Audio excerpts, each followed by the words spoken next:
Uniform civil code ಉತ್ತರಾಖಂಡ್ನಲ್ಲಿ ಬಂದೇ ಬಿಡ್ತು. ಬೇರೆ ಧರ್ಮಗಳಿಗೆ ಒಂದು ಕಾನೂನಾದ್ರೆ ಮುಸ್ಲಿಮರಿಗೆ ಶರಿಯಾ ಕಾನೂನು. ಈ ಶರಿಯಾ ಕಾನೂನಿನಿಂದ ದೌರ್ಜನ್ಯಕ್ಕೊಳಗಾಗಿದ್ದು ಮುಸ್ಲಿಂ ಸಮುದಾಯದ ಹೆಣ್ಣು ಮಕ್ಕಳು.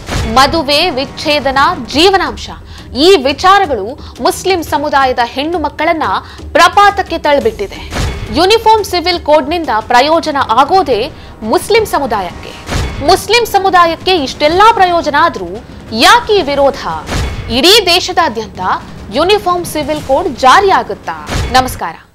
ಬಹಳ ಸಮಯದಿಂದ ಚರ್ಚೆಯಲ್ಲಿದ್ದಂಥ ಯೂನಿಫಾರ್ಮ್ ಸಿವಿಲ್ ಕೋಡ್ ಕೊನೆಗೂ ಬಂದೇ ಬಿಡ್ತು. ಯೂನಿಫಾರ್ಮ್ ಸಿವಿಲ್ ಕೋಡ್ ಅನ್ನ ಅಧಿಕೃತವಾಗಿ ಜಾರಿಗೊಳಿಸುವುದಕ್ಕಾಗಿ ಉತ್ತರಾಖಂಡ್ ಸರ್ಕಾರ ಅಧಿಸೂಚನೆಯನ್ನ ಹೊರಡಿಸಿದೆ.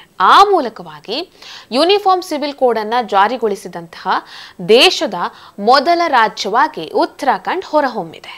ಮದುವೆಗೆ ಸಂಬಂಧಿಸಿದಂತಹ ಕಾನೂನು ಪ್ರಕ್ರಿಯೆಗಳನ್ನ ಸರಳಗೊಳಿಸುವುದಕ್ಕಾಗಿ, ವೈಯಕ್ತಿಕ ಹಕ್ಕುಗಳ ರಕ್ಷಣೆಗಾಗಿ, ಸಾಮಾಜಿಕ ಸಾಮರಸ್ಯವನ್ನ ಉತ್ತೇಜಿಸುವಂತಹ ನಿಟ್ಟಿನಲ್ಲಿ ಯೂನಿಫಾರ್ಮ್ ಸಿವಿಲ್ ಕೋಡ್ ಅನ್ನ ನಾವು ಜಾರಿಗೊಳಿಸ್ತಿದ್ದೀವಿ ಅಂತ ಹೇಳಿ ಉತ್ತರಾಖಂಡ್ ಸರ್ಕಾರ ಹೇಳಿದೆ. ಹಾಗಾದ್ರೆ ಯೂನಿಫಾರ್ಮ್ ಸಿವಿಲ್ ಕೋಡ್ ಅಂದ್ರೆ ಏನು ಅನ್ನೋದನ್ನ ಹೇಳ್ತೀನಿ. ನಮ್ಮ ದೇಶದಲ್ಲಿ ಎಲ್ಲಾ ಧರ್ಮಗಳಿಗೂ ಅನ್ವಯವಾಗುವಂತೆ ಜಾತ್ಯತೀತವಾಗಿ ಒಂದು ಕಾನೂನನ್ನ ತರಬೇಕು ಅನ್ನುವಂಥದ್ದು ಯೂನಿಫಾರ್ಮ್ ಸಿವಿಲ್ ಕೋಡ್ ನ ಕಲ್ಪನೆ. ಸದ್ಯಕ್ಕೆ ನಮ್ಮ ದೇಶದಲ್ಲಿ ಎರಡು ರೀತಿಯ ಕಾನೂನನ್ನ ನಾವು ನೋಡಬಹುದು. ಒಂದು ಸಾಮಾನ್ಯ ಕಾನೂನು, ಮತ್ತೊಂದು ವೈಯಕ್ತಿಕ ಕಾನೂನು. ಈ ಸಾಮಾನ್ಯ ಕಾನೂನು ಏನಂದ್ರೆ ಇದರಲ್ಲಿ ಸಿವಿಲ್ ಡಿಸ್ಪ್ಯೂಟ್ಸ್ ಆಗಿರ್ಬೋದು, ಅಥವಾ ಕೊಲೆಗೆ ಸಂಬಂಧಿಸಿರುವಂತಹ ವಿಚಾರಗಳಾಗಿರ್ಬೋದು, ಜಾಗಕ್ಕೆ ಸಂಬಂಧಿಸಿರುವಂತಹ ವಿಚಾರಗಳಾಗಿರ್ಬೋದು. ಈ ವಿಚಾರಗಳಲ್ಲಿ ಅದು ಹಿಂದೂ, ಮುಸ್ಲಿಂ, ಸಿಖ್, ಜೈನ, ಪಾರ್ಸಿ ಅದು ಯಾವುದೇ ಧರ್ಮದವರಾಗಿದ್ರು ಕೂಡ ಅವರೆಲ್ಲರಿಗೂ ಕೂಡ ಒಂದೇ ರೀತಿಯ ಕಾನೂನು ಅನ್ವಯಿಸುತ್ತೆ. ಉದಾಹರಣೆಗೆ ಒಂದು ಕೊಲೆಯಾದ್ರೆ ಆ ಕೊಲೆಯನ್ನ ಹಿಂದೂ ಮಾಡಿರ್ಲಿ, ಮುಸ್ಲಿಂ ಮಾಡಿರ್ಲಿ, ಸಿಖ್ ಮಾಡಿರ್ಲಿ, ಅಥವಾ ಜೈನ ಧರ್ಮಕ್ಕೆ ಸೇರಿದವನು ಮಾಡಿರ್ಲಿ, ಯಾವ ಧರ್ಮಕ್ಕೆ ಸೇರಿದವನು ಮಾಡಿದ್ರೂ ಕೂಡ ಅವರಿಗೆ IPC ಸೆಕ್ಷನ್ನ ಅಡಿಯಲ್ಲಿ ಶಿಕ್ಷೆಯಾಗುತ್ತೆ. ಇನ್ನು ವೈಯಕ್ತಿಕ ಕಾನೂನಿನ ವಿಚಾರಕ್ಕೆ ಬಂದ್ರೆ ಈ ರೀತಿಯ ಪರಿಸ್ಥಿತಿ ಇಲ್ಲ. ವೈಯಕ್ತಿಕ ಕಾನೂನಿನಲ್ಲಿ ಮದುವೆಯ ವಿಚಾರ, ಡಿವೋರ್ಸ್ಗೆ ಸಂಬಂಧಿಸಿದಂತಹ ವಿಚಾರ, ದತ್ತು ಮಕ್ಕಳನ್ನ ಪಡೆಯುವಂತಹ ವಿಚಾರ, ಉತ್ತರಾಧಿಕಾರತ್ವದ ವಿಚಾರ, ಈ ಎಲ್ಲ ವಿಚಾರಗಳು ವೈಯಕ್ತಿಕ ಕಾನೂನಿನಲ್ಲಿ ಬರುತ್ತೆ. ಈ ಎಲ್ಲಾ ವಿಚಾರಗಳಿಗೂ ಆಯಾಯ ಧರ್ಮಕ್ಕೆ ಅನುಗುಣವಾದಂತಹ ಕಾನೂನಿದೆ. ಉದಾಹರಣೆಗೆ ಹೇಳೋದಾದ್ರೆ ಹಿಂದೂ ಕೋಡ್ ಬಿಲ್ನ ಪ್ರಕಾರ ಭಾರತದಲ್ಲಿ ಹುಟ್ಟಿರುವ ಧರ್ಮಗಳಿಗೆ ಒಂದು ಕಾನೂನಾದ್ರೆ ಮುಸ್ಲಿಮರಿಗೆ ಶರಿಯಾ ಕಾನೂನಿದೆ. ಇಲ್ಲಿ ಧರ್ಮದ ಆಚರಣೆ ತಪ್ಪು ಅಂತ ನಾನು ಹೇಳ್ತಿಲ್ಲ, ಅಥವಾ ಧರ್ಮದ ಪಾಲನೆ ತಪ್ಪು ಅಂತ ಹೇಳ್ತಿಲ್ಲ. ಆದ್ರೆ ಧರ್ಮದ ಹೆಸರಿನಲ್ಲಿ ಕಾನೂನನ್ನ ರೂಪಿಸಿ ದಬ್ಬಾಳಿಕೆಯನ್ನ ನಡೆಸುವಂಥದ್ದು ತಪ್ಪು. ಇವರ ಧರ್ಮದ ಹೆಸರಿನಲ್ಲಿ ಕಾನೂನನ್ನ ಫಾಲೋ ಮಾಡ್ತಾರೆ. ಇದರಿಂದ ಮಹಿಳೆಯರಿಗೆ ಶೋಷಣೆಯಾಗುತ್ತೆ, ಮಹಿಳೆಯರ ಮೇಲೆ ಸಾಕಷ್ಟು ದೌರ್ಜನ್ಯಗಳಾಗುತ್ತೆ. ನಮ್ಮ ದೇಶದಲ್ಲಿ ಗೋವಾದಲ್ಲಿ ಯೂನಿಫಾರ್ಮ್ ಸಿವಿಲ್ ಕೋಡ್ ಅನ್ನ ಫಾಲೋ ಮಾಡ್ತಾರೆ. ಗೋವಾದ ನಂತರ ಇದೀಗ ಉತ್ತರಾಖಂಡ್ ನಲ್ಲಿ ಯೂನಿಫಾರ್ಮ್ ಸಿವಿಲ್ ಕೋಡ್ ಅನ್ನ ಜಾರಿಗೊಳಿಸುತ್ತಿದ್ದಾರೆ. ಇನ್ನು ಕೆಲವರು ಈ ಯೂನಿಫಾರ್ಮ್ ಸಿವಿಲ್ ಕೋಡ್ ಅನ್ನುವಂಥದ್ದು ಸಂವಿಧಾನ ವಿರೋಧಿ ಅಂತ ಆರೋಪಿಸ್ತಾರೆ. ಆದ್ರೆ ಇವರ ಆರೋಪಕ್ಕೂ ಒಂದು ಉತ್ತರ ಇದೆ. ಆರ್ಟಿಕಲ್ 44 ಅಂದ್ರೆ directive principles of state policy uniform civil code ನ ಬಗ್ಗೆ ಇದು ಡೈರೆಕ್ಟ್ ಆಗಿ ಮೆನ್ಷನ್ ಮಾಡುತ್ತೆ. ಡಾಕ್ಟರ್ BR ಅಂಬೇಡ್ಕರ್ ಅವರು ನಮ್ಮ ದೇಶದಲ್ಲಿ ಧರ್ಮಾತೀತವಾಗಿ ಎಲ್ಲರಿಗೂ ಒಂದೇ ಕಾನೂನು ಬೇಕು ಅಂತ ಬಯಸಿದ್ರು. ಅದೇ ಕಾರಣಕ್ಕಾಗಿ ಆರ್ಟಿಕಲ್ 44 ನಲ್ಲಿ ಎಲ್ಲಾ ಸರ್ಕಾರಗಳು ಸಮಯ ಬಂದಾಗ ಈ ಕಾನೂನನ್ನ ಜಾರಿಗೊಳಿಸುವುದಕ್ಕೆ ಪ್ರಯತ್ನ ಪಡಬೇಕು ಅಂತಾನೂ ಇದೆ. ಯೂನಿಫಾರ್ಮ್ ಸಿವಿಲ್ ಕೋಡ್ ಏನಾದ್ರೂ ಜಾರಿಯಾದ್ರೆ ಇದರಿಂದ ಸಾಕಷ್ಟು ಪ್ರಯೋಜನವನ್ನ ಪಡ್ಕೊಳ್ಳುವಂಥದ್ದು ಅದು ಮುಸ್ಲಿಂ ಮಹಿಳೆಯರೇ.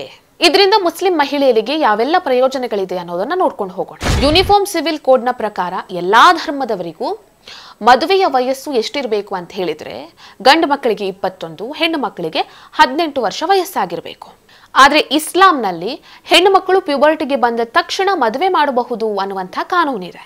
ಹಾಗಾಗಿ ಈ ಯೂನಿಫಾರ್ಮ್ ಸಿವಿಲ್ ಕೋಡ್ ಅನ್ನುವಂಥದ್ದು ಏನಾದ್ರೂ ಜಾರಿಯಾದ್ರೆ 18 ವರ್ಷಕ್ಕಿಂತ ಮೊದಲು ಮದುವೆಯನ್ನ ಮಾಡಿಸಿದ್ರೆ ಆ ಮದುವೆ ರದ್ದಾಗುತ್ತೆ, ನಿಷೇಧವಾಗುತ್ತೆ. ಆದ್ರಿಂದಾಗಿ ಹೆಣ್ಣು ಮಕ್ಕಳು, ಅದರಲ್ಲೂ ಮುಸ್ಲಿಂ ಹೆಣ್ಣು ಮಕ್ಕಳು ತಮ್ಮ ಸ್ಟಡೀಸ್ ಅನ್ನ ಕಂಟಿನ್ಯೂ ಮಾಡಬಹುದು, ತಾವು ತಮ್ಮಿಷ್ಟ ಬಂದಂತಹ ಜಾಬ್ಗೆ ಸೇರ್ಕೊಳ್ಬಹುದು, ಜೊತೆಗೆ ತಮ್ಮ ಕಾಲ್ ಮೇಲೆ ತಾವು ನಿಂತ್ಕೊಳ್ಬಹುದು. ಇನ್ನು ಎರಡನೇ ವಿಚಾರ ಏನಪ್ಪಾ ಅಂದ್ರೆ ಮದುವೆ. ಶರಿಯಾ ಕಾನೂನಿನ ಪ್ರಕಾರ ಮುಸ್ಲಿಂ ಗಂಡು ಮಕ್ಕಳು 4 ಮದುವೆಯನ್ನ ಆಗಬಹುದು, ಅಂದ್ರೆ 4 ಹೆಂಡತಿಯರನ್ನ ಹೊಂದಬಹುದು ಅಂತಿದೆ. ಆದ್ರೆ ಒಂದು ವೇಳೆ ಯೂನಿಫಾರ್ಮ್ ಸಿವಿಲ್ ಕೋಡ್ ಏನಾದ್ರೂ ಜಾರಿಯಾದ್ರೆ ಇವರು 4 ಹೆಂಡತಿಯರನ್ನ ಹೊಂದುವಂತಿಲ್ಲ. ಈ ಒಂದು ಕಾನೂನು ಕೂಡ ರದ್ದಾಗುತ್ತೆ. ಇನ್ನು ಮೂರನೇ ವಿಚಾರ ಡಿವೋರ್ಸ್. ಶರಿಯಾ ಕಾನೂನಿನ ಪ್ರಕಾರ ತಲಾಕ್ ತಲಾಕ್ ತಲಾಕ್ ಅಂತ ಹೇಳಿದ್ರೆ ಡಿವೋರ್ಸ್ ಕೊಟ್ಟ ಹಾಗೆ ಡಿವೋರ್ಸ್ ಆಗುತ್ತೆ. ಆದ್ರೆ ಮೋದಿ ಸರ್ಕಾರ ಬಂದ ನಂತರ ಈ ತ್ರಿವಳಿ ತಲಾಖನ್ನ ರದ್ದುಗೊಳಿಸ್ತಾರೆ. ಒಂದು ವೇಳೆ ಯೂನಿಫಾರ್ಮ್ ಸಿವಿಲ್ ಕೋಡ್ ಏನಾದರೂ ಜಾರಿಯಾದ್ರೆ ಈಗ ಹಿಂದೂಗಳು ಯಾವ ರೀತಿಯಾಗಿ ಕಾನೂನು ಪ್ರಕಾರವಾಗಿ ಡಿವೋರ್ಸ್ ಅನ್ನ ಪಡ್ಕೊಳ್ತಾರೋ ಅದೇ ರೀತಿಯಾಗಿ ಮುಸ್ಲಿಮರು ಕೂಡ ಕಾನೂನು ಪ್ರಕಾರವಾಗಿ ಡಿವೋರ್ಸ್ ಅನ್ನ ಪಡ್ಕೊಳ್ಬೇಕಾಗುತ್ತೆ. 4ನೆಯ ವಿಚಾರ ಜೀವನಾಂಶ. ಇಸ್ಲಾಂ ಧರ್ಮದಲ್ಲಿ ಡಿವೋರ್ಸ್ ಆದ ನಂತರ ಹೆಣ್ಣು ಮಕ್ಕಳಿಗೆ ಜೀವನಾಂಶವನ್ನ ನೀಡಲಾಗುವುದಿಲ್ಲ. ಆದ್ರೆ ಏಕರೂಪ ನಾಗರಿಕ ಸಂಹಿತೆ ಏನಾದರೂ ಜಾರಿಯಾದ್ರೆ ಹೆಣ್ಣು ಮಕ್ಕಳು ಕೂಡ ವಿಚ್ಛೇದನದ ನಂತರ ಜೀವನಾಂಶವನ್ನ ಪಡ್ಕೊಳ್ಳುವಂತಹ ಹಕ್ಕನ್ನ ಪಡಿತಾರೆ. ಇನ್ನು 5ನೇ ವಿಚಾರ ಮಕ್ಕಳನ್ನ ದತ್ತು ಪಡೆಯುವಂಥದ್ದು. ಶರಿಯಾ ಕಾನೂನಿನ ಪ್ರಕಾರ ಮುಸ್ಲಿಂ ಹೆಣ್ಣು ಮಕ್ಕಳು ಮಕ್ಕಳನ್ನ ದತ್ತು ಪಡೆಯುವ ಹಾಗಿಲ್ಲ. ಆದ್ರೆ ಯೂನಿಫಾರ್ಮ್ ಸಿವಿಲ್ ಕೋಡ್ ಏನಾದರೂ ಜಾರಿಯಾದ್ರೆ ಎಲ್ಲಾ ಧರ್ಮಗಳ ಹಾಗೇನೆ ಮುಸ್ಲಿಂ ಹೆಣ್ಣು ಮಕ್ಕಳು ಕೂಡ ಮಕ್ಕಳನ್ನ ದತ್ತು ಪಡೆಯುವಂತ ಹಕ್ಕನ್ನ ಪಡಿತಾರೆ. ಇನ್ನು 6ನೇ ವಿಚಾರ ಆಸ್ತಿಯ ವಿಚಾರ. ಶರಿಯಾ ಕಾನೂನಿನ ಪ್ರಕಾರ ಮುಸ್ಲಿಂ ಹೆಣ್ಣು ಮಕ್ಕಳಿಗೆ ತಮ್ಮ ಪಿತ್ರಾರ್ಜಿತ ಆಸ್ತಿಯ ಮೇಲೆ ಯಾವುದೇ ರೀತಿಯ ಹಕ್ಕಿಲ್ಲ.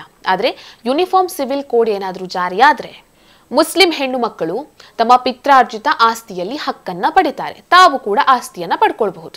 ಯೂನಿಫಾರ್ಮ್ ಸಿವಿಲ್ ಕೋಡ್ ಏನಾದರೂ ಜಾರಿಯಾದ್ರೆ ಏನೆಲ್ಲ ಪ್ರಯೋಜನಗಳಿದೆ ಅನ್ನುವಂಥದ್ದನ್ನ ಹೇಳ್ಕೊಂಡು ಹೋದ್ನಲ್ಲ, ಆ ಎಲ್ಲಾ ಪ್ರಯೋಜನಗಳಾಗುವಂಥದ್ದು ಮುಸ್ಲಿಂ ಹೆಣ್ಣು ಮಕ್ಕಳಿಗೆ. ಆದ್ರೆ ವಿಪರ್ಯಾಸ ಏನಂದ್ರೆ ಮುಸ್ಲಿಮರೇ ಈ ಒಂದು ಕಾನೂನನ್ನ ವಿರೋಧಿಸುತ್ತಿದ್ದಾರೆ. ಈ ಎಲ್ಲಾ ವಿರೋಧಗಳ ನಡುವೆಯೂ ಉತ್ತರಾಖಂಡ್ನಲ್ಲಿ ಏಕರೂಪ ನಾಗರಿಕ ಸಂಹಿತೆ ಜಾರಿಯಾಗಿದೆ. ಹಾಗಾಗಿ ಇಡೀ ದೇಶದಾದ್ಯಂತ ಈ ಕಾನೂನು ಜಾರಿಯಾಗುತ್ತೆ ಅನ್ನುವಂತಹ ನಿರೀಕ್ಷೆ ಇನ್ನಷ್ಟು ಹೆಚ್ಚಾಗಿದೆ. ಈ ವಿಡಿಯೋ ನಿಮಗೆ ಇಷ್ಟ ಆಗಿದ್ದಲ್ಲಿ ಲೈಕ್ ಮಾಡಿ, ಶೇರ್ ಮಾಡಿ, ಕಮೆಂಟ್ ಮಾಡಿ. ನೀವಿನ್ನೂ ನಮ್ಮ ಚಾನೆಲ್ ಅನ್ನು ಸಬ್ಸ್ಕ್ರೈಬ್ ಮಾಡಲಿಲ್ಲ ಅಂದರೆ ದಯವಿಟ್ಟು ಸಬ್ಸ್ಕ್ರೈಬ್ ಮಾಡಿ. ಇನ್ನಷ್ಟು ಹೆಚ್ಚಿನ ಮಾಹಿತಿಗಳಿಗಾಗಿ ಪಕ್ಕದಲ್ಲೇ ಇರುವಂತಹ ಬೆಲ್ ಐಕನ್ ಅನ್ನು ಪ್ರೆಸ್ ಮಾಡಿ.